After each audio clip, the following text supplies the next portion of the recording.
الطلاق مرتان،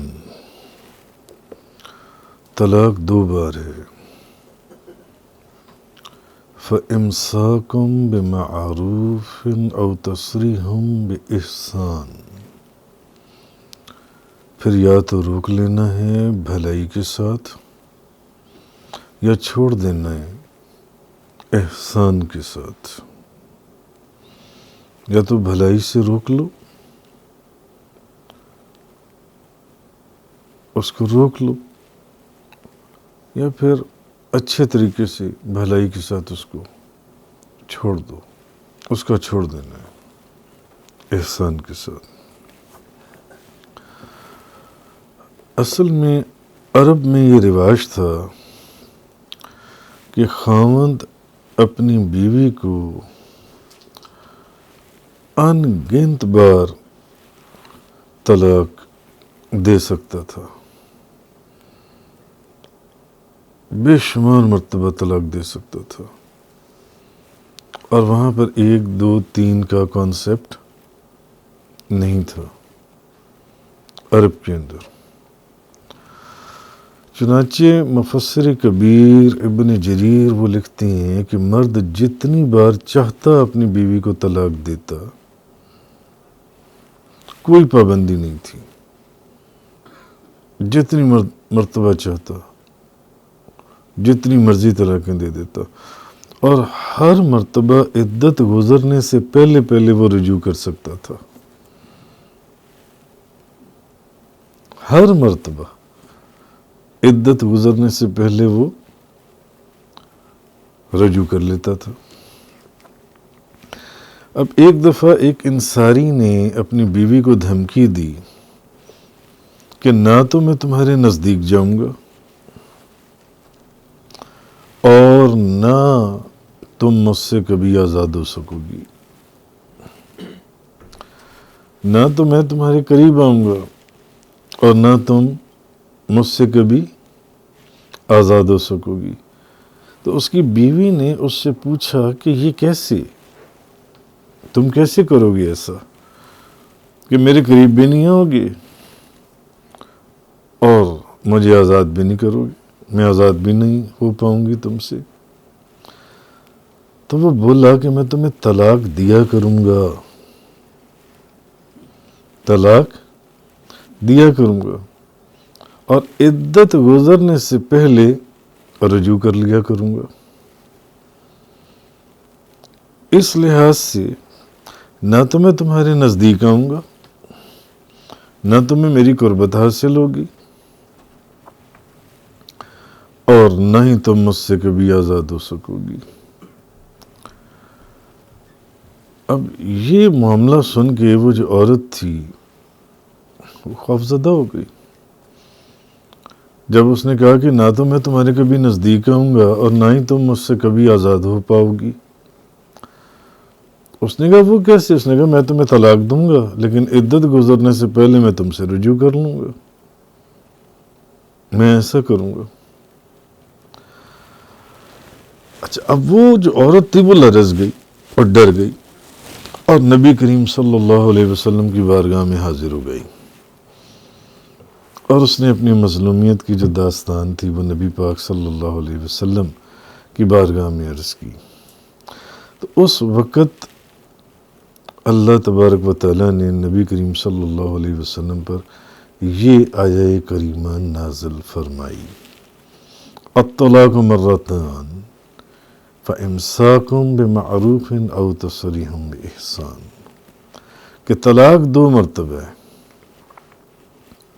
پھر یا تو روک لو بھلائی کے ساتھ یا چھوڑ دو احسان کے ساتھ۔ طلاق 2 مرتبہ، یہ بات سمجھ لینا۔ اب پہلے والا قانون ختم ہونے لگا ہے، وہ قانون پہلے تھا، اب میرے محبوب کی رحمت کا سایہ ہے اس دنیا کے اوپر، اب قانون تبدیل ہو جائے گا۔ اب ایسا نہیں ہوگا کہ تم کئی سالوں تک کسی کو طلاق بھی دیتے رہو گے اور رجوع بھی کرتے رہو گے اور اس سے قربت بھی نہیں رکھو گے اور اس کو اپنی نزدیکی سے بھی محروم رکھو گے۔ ازدواجی جو اس کے حقوق ہیں ان کو بھی پورا نہیں کرو گے، اب ایسا نہیں ہوگا۔ تو اب طلاق یہ سمجھ لو کہ 2 بار ہے، بس تیسری مرتبہ تو فیصلہ کر لینا ہے کہ اب کرنا کیا ہے، روکنا ہے یا فارغ کرنا ہے ہمیشہ کے لیے۔ تو اس وقت یہ جونسی آیہ کریمہ یہ نازل ہوئی جس نے عورت کے اوپر جو مظالم تھے ان کا خاتمہ کیا۔ تو خامد کے حق طلاق کو صرف 3 بار تک اللہ تعالیٰ نے محدود کر دیا، بس کہ تیسری بار تو فیصلہ ہو جائے گا نا جو بھی ہے۔ تو ایک بار طلاق دینے کے بعد اسی طرح دوسری مرتبہ طلاق دینے کے بعد وہ اپنی بیوی سے رجوع کر سکتا ہے، اور اگر اس نے تیسری بار بھی رجوع، اب وہ بات نہیں کہ رجوع کے لیے تم طلاق دو گے، اب تیسری بار اگر تم نے طلاق دے دی تو اب اس کے تعلق اس عورت سے بالکل منقطع ہو جائے گا، ختم ہو جائے گا۔ اور تیسری مرتبہ طلاق دینے کے بعد پہلے کی طرح اب تمہیں رجوع کا حق حاصل نہیں ہوگا، اب تم رجوع نہیں کر پاؤ گے۔ تو عرب کے اندر یہ چیز تھی کہ وہ لوگ اپنی بیویوں کو درجنوں طلاقیں دیتے اور اس کے بعد رجوع کر لیتے، عدت کے اندر ہی رجوع کر لیتے۔ اب ایسا نہیں ہوگا۔ عورت کے اوپر جو ظلم تھا وہ نبی کریم صلی اللہ علیہ وسلم کی برکت سے اس عورت کا نبی کریم صلی اللہ علیہ وسلم کی بارگاہ میں حاضر ہونا تھا، اللہ نے اپنی رحمت کا دروازہ کھول دیا، رحمت کا دروازہ کھول دیا۔ تو طلاق دینے کا قاعدہ جو علماء نے لکھا ہے کہ اگر قطع تعلق کے بغیر کوئی چارہ کار نہ رہے،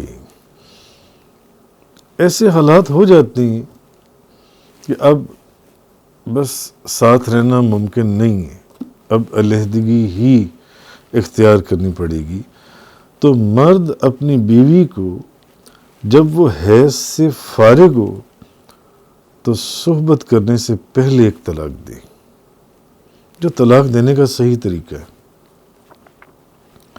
اس سے ہم بستری کرنے سے، جماع کرنے سے، صحبت کرنے سے پہلے اس کو ایک طلاق دے جب وہ حیض سے فارغ ہو جائے، ایک حیض سے فارغ ہو جائے۔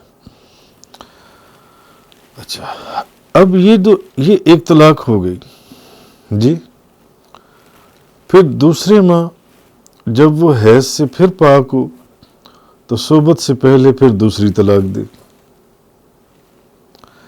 اب پہلی طلاق کے بعد بھی وہ رجوع کر سکتا ہے اور دوسری طلاق کے بعد بھی وہ رجوع کر سکتا ہے، یعنی ابھی تک وہ رجوع کر سکتا ہے 2 طلاقوں تک۔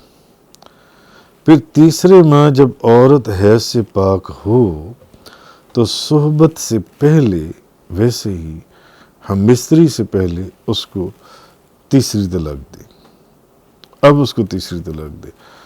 اب نکاح کا جو تعلق ہے وہ ہمیشہ کے لیے ٹوٹ گیا، اور مرد کو اتنی مہلت جو دی گئی تو اس کی وجہ یہ ہے کہ مرد اپنے اس فیصلے پر ایک بار نہیں بلکہ بار بار غور کر سکتا ہے۔ اس کو 3 مہینے کا وقت دیا گیا تھا، وہ 3 مہینے میں غور کر سکتا تھا کہ کیا یہ رشتہ دوبارہ سے ہم اس کو استوار کر سکتی ہیں، اس کو لے کے چل سکتی ہیں۔ یعنی اگر وہ اپنے فیصلے کو واپس لینا چاہے تو 2 بار تک وہ اپنے فیصلے کو واپس لے سکتا تھا، لیکن اگر اس نے تیسری مرتبہ بھی طلاق دے دی تو اب گویا کہ اس نے یہ اعلان کر دیا کہ وہ اس عورت کو کسی صورت میں بھی اپنے ساتھ نہیں رکھنا چاہتا۔ اس کے بعد اسے یہ حق نہیں ہے کہ پھر وہ رجوع کرتا پھرے اور عورت کو اپنی نفسانی خواہشات کے مطابق، جیسے عرب کا دستور تھا، ایک کھلونا بنا کر اس کا مذاق اڑاتا رہے جو ان سے ہر طلاق کے بعد رجوع کر لے، ہر طلاق کے بعد رجوع کر لے، ہر طلاق کے بعد رجوع کر لے. تو یہ اسلام کا قانون طلاق ہے. اب اس کا موازنہ کریں، اگر ایک طرف عرب کے جاہلانہ طریقے سے، جس میں وہ جاہلانہ طریقہ کیا تھا جو میں نے شروع میں آپ سے عرض کیا کہ جتنی دفعہ مرضی طلاق دیتے چلے جاؤ اور ہر بار رجوع کرتے چلے جاؤ، ہر مرتبہ رجوع کرتے چلے جاؤ، رجوع کرتے چلے جاؤ. اور دوسری طرف یہ تو عرب کا تھا، دوسری طرف آپ ہندوؤں کو لے لیں، یہودیوں کو لے لیں، نصارہ کو لے لیں، جن کے قانون سے کہ جو ایک بار نکاح کی زنجیر میں جگڑ دیا گیا، اب حالات کیسے ہی کیوں نہ ہو جائیں، بھلے وہ آپس میں ایک دوسرے کو قتل ہی کیوں نہ کر دیں، اب وہ اس زنجیر سے چھٹکارا نہیں پا سکتے. عرب میں یہ تھا کہ بار بار رجوع کرتے چلے جاؤ، اور یہود اور نصارہ اور ہندوؤں میں کیا ہے، اب وہ اس بندھن سے باہر نکل ہی نہیں سکتے. کوئی صورت ہی نہیں، جس کی ایک صورت آپ لوگ دیکھتی ہیں کہ اگر وہ ہندو مر جائے تو اس کی بیوی کو بھی زندہ ساتھ مار دیتی ہیں. کوئی صورت نہیں. تو یہ اسلام کا یہ امتیاز ہے، یا اسلام کی یہ میانہ روی، یا ایک اعتدال کا نظام ہے اسلام کا جن سے، جس کا مقابلہ سبحان اللہ دنیا کا کوئی نظام قانون نہیں کر سکتا. کوئی نظام قانون.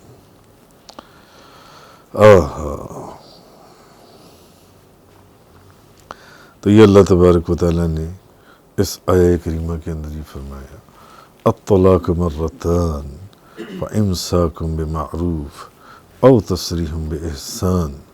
طلاق 2 مرتبہ ہے، پھر یا تو روک لینا ہے بھلائی کے ساتھ، یا چھوڑ دینا ہے احسان کے ساتھ. آگے اللہ پاک نے اس آیت میں ارشاد فرمایا وَلَا يَحِلُّ لَكُمْ أَن تَأْخُذُوا مِمَّا آتَيْتُمُوهُنَّ شَيْئًا إِلَّا أَن يَخَافَا أَلَّا يُقِيمَا حُدُودَ اللَّهِ فَإِنْ خِفْتُمْ أَلَّا يُقِيمَا حُدُودَ اللَّهِ وَلَا يَحِلُّ لَكُمْ، اور یہ جائز نہیں ہے تمہارے لیے ان تأخذوا مما آتیتموہن، یہ جائز نہیں ہے تمہارے لیے کہ لو تم اس سے جو تم نے دیا ہے انہیں کچھ بھی، شیئن الا ان یخافا الا یقیم حدود اللہ، بجے سے اس کے کہ دونوں اندیشہ ہو کہ وہ قائم نہ رکھ سکیں گے اللہ کی حدوں کو، کہ وہ دونوں اللہ کی حدوں کو قائم نہ رکھ سکیں گے اگر یہ اندیشہ ہو. یعنی اگر یہ اندیشہ نہ ہو تو پھر یہ جائز نہیں کہ تمہارے لیے کہ تم لو جو تم اس کو دے چکے ہو. مرد جو ہے وہ چونکہ فطری طور پر عورت سے نسبتاً زیادہ ایک سمجھ رکھنے والا یا مدبر یا دور اندیش اور جذبات کی رو میں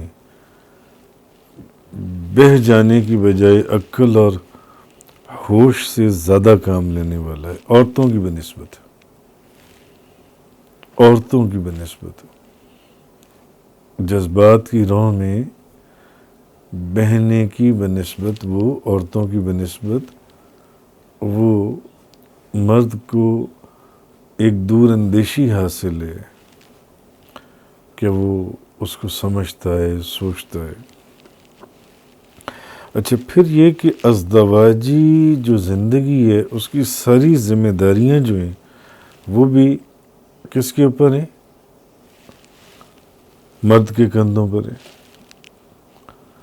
ازدواجی زندگی کی جتنی بھی ذمہ داریاں ہیں وہ ساری مرد کے کندھوں پر ہیں، اور مرد کو اللہ نے یہ صلاحیت عطا فرمائی ہے کہ وہ جذبات کے اندر کوئی فیصلہ کرنے سے پہلے پھر بھی سوچنے کی اس میں عورتوں کی بنسبت زیادہ قوت ہے یا سمجھ ہے کہ وہ اس بات کو سمجھ سکتا ہے۔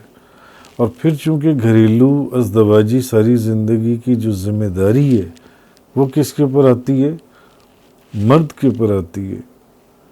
تو اس وجہ سے بھی شریعت نے جو طلاق دینے کا حق ہے وہ کس کو دیا ہے؟ مرد کو۔ اس لیے شریعت نے طلاق دینے کا حق مرد کو دے دیا، اور اس حق کو استعمال کرنے کا جو اللہ تعالیٰ نے ایک حکیمانہ طریقہ تھا وہ بھی تعلیم کر دیا، وہ بھی بتا دیا۔ اب اس آیت میں یہ بھی ہدایت کر دی کہ جو چیزیں اس نے آج تک اپنی بیوی کو تحفے میں یا ہدیے کے طور پر دی تھیں وہ واپس نہ لے، وہ واپس نہ لے۔ جو چیزیں اس نے ہدیے میں دی تھیں، تحفے میں دی تھیں، اب کیونکہ طلاق کا ذکر چل رہا ہے تو اب نہ لے واپس جو اس کو دے چکا۔ بلکہ احسان کے جو الفاظ ہیں وہ یہ بات بتاتے ہیں کہ اس افسوسناک حادثے پر، یہ جو ان سا حادثہ طلاق کا یہ جو بھی ہوا، اس حادثے پر بلکہ اس پر کچھ احسان اور کر دے، اس کی کچھ اور مدد کر دے، اخلاقاً اس کی کچھ اور خدمت کر دے تاکہ اس کی دل جوئی ہو سکے۔ تو یہ اللہ پاک نے ارشاد فرمایا وَلَا يَحِلُّ لَكُمْ أَن تَأْخُذُوا مِمَّا آتَيْتُمُوهُنَّ شَيْئًا إِلَّا أَن يَخَافَا أَلَّا يُقِيمَ حُدُودَ اللَّهِ، اور جائز نہیں تمہارے لیے کہ لو تم اس سے جو تم نے ان کو دے دیا، اس سے واپس لے لو اب طلاق کے وقت سارا کچھ جو ان سے، کچھ بھی بجز اس کے کہ دونوں کو اندیشہ کہ وہ اللہ کی حدوں کو قائم۔ فَإِنْ خِفْتُمْ أَلَّا يُقِيمَ حُدُودَ اللَّهِ، اور اگر تمہیں خوف یہ ہو کہ دونوں اللہ کی حدوں کو قائم نہ رکھ سکیں گے، جی، تو پھر کوئی حرج نہیں۔ فَلَا جُنَاحَ عَلَيْهِمَا فِيمَا افْتَدَتْ بِهِ، تو پھر کوئی حرج نہیں ان پر اور کہ وہ عورتوں کو کچھ فدیہ دے کر جان چھڑانے۔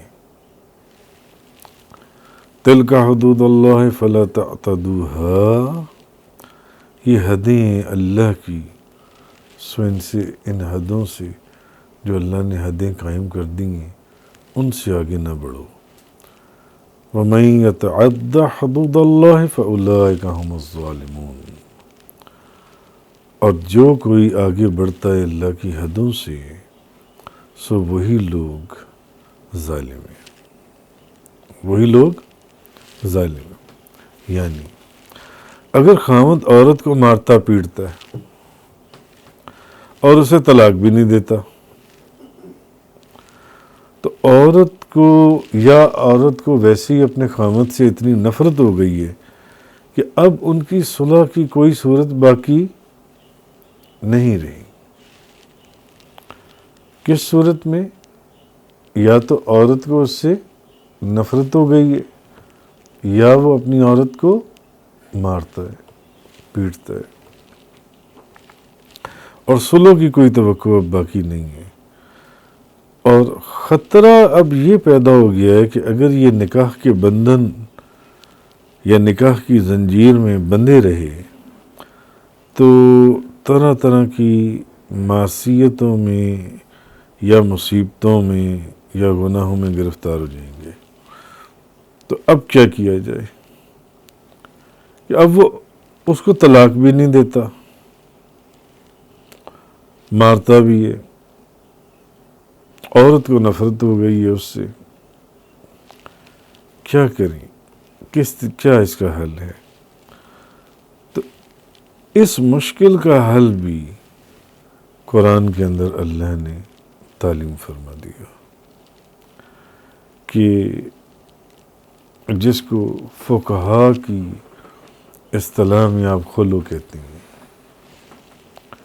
یعنی اگر ایسی صورت پیدا ہو جائے کہ وہ طلاق بھی نہ دے، عورت کسی صورت بھی اس کے ساتھ نہیں رہنا چاہتی، کسی صورت میں بھی ان کا اتفاق اب ممکن نہیں ہے، ظلم کرتا ہے، کچھ بھی کرتا ہے، تو اب عورت کیا کرے؟ تو اللہ تعالیٰ نے اب عورت کو بھی یہ حق عطا کیا کہ وہ پھر کیا کرے کہ عورت جو ہے وہ حاکم وقت کے پاس خلو کا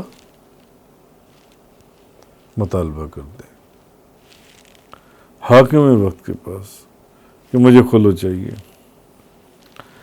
اب حاکم کے لیے ضروری ہے کہ پہلے تو ان کی صلح کی پوری کوشش کرے کہ ان میں آپس میں صلح ہو جائے، اور اگر وہ کامیاب نہ ہو تو خاوند نے عورت کو مہر میں جو کچھ دیا تھا حاکم اسے لے کر خاوند کو واپس کروا دے، جو مہر اس نے دیا تھا وہ واپس کر دے، اور ان دونوں کے درمیان میں تفریق کر دے۔ یہ خلا ہے۔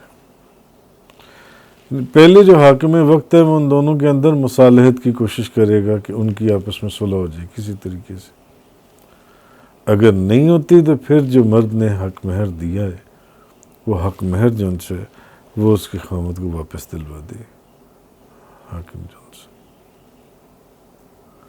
اور ان کے درمیان میں علیحدگی کر دے۔ تو یہ خلو ہے، اور خلو کا جو حکم ہے وہ طلاق بائن کا ہے۔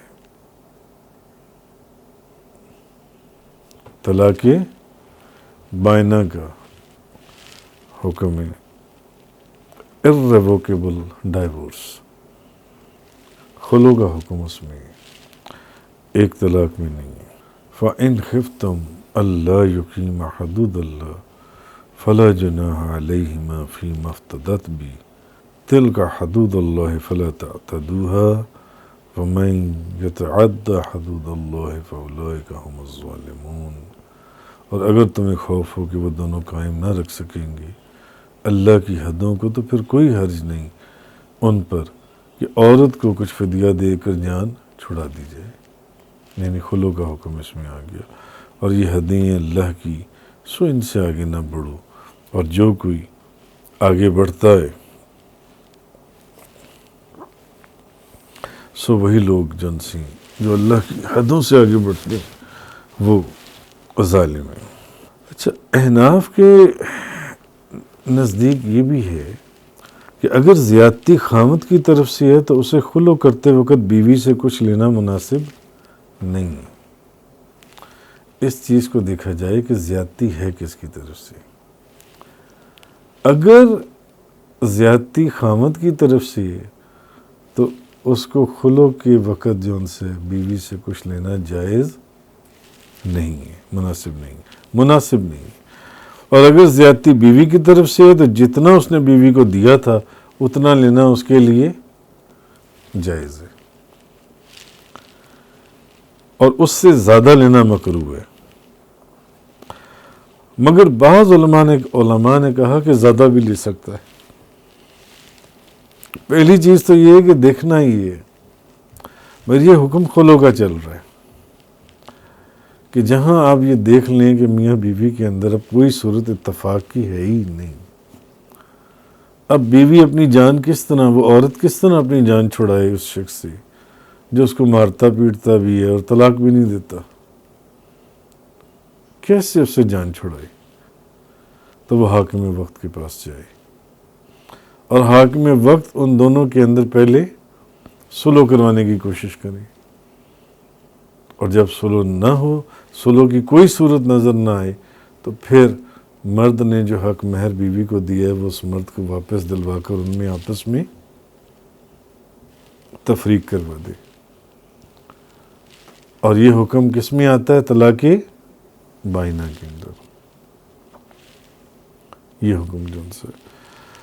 اچھا، اب احناف یہ بھی کہتی ہیں کہ اگر زیادتی خامد کی طرف سے ہے، اب یہ دو چیزیں دیکھنی ہے کہ زیادتی کس کی طرف سے تھی، مرد کی طرف سے یا عورت کی طرف سے۔ اگر تو زیادتی خامد کی طرف سے ہے تو جو کچھ اس نے دیا ہے وہ اس کے لیے لینا واپس مناسب نہیں ہے، اور اگر زیادتی عورت کی طرف سے ہے تو پھر اس نے جو کچھ دی ہے وہ واپس کرے، بلکہ وہ لکھتے ہیں کہ وہ اس سے زیادہ بھی دے سکتا ہے واپس۔ اچھا، اب اس سے زیادہ لینا مکروہ ہے، مگر بعض علماء نے کہا کہ زیادہ بھی لے سکتا ہے،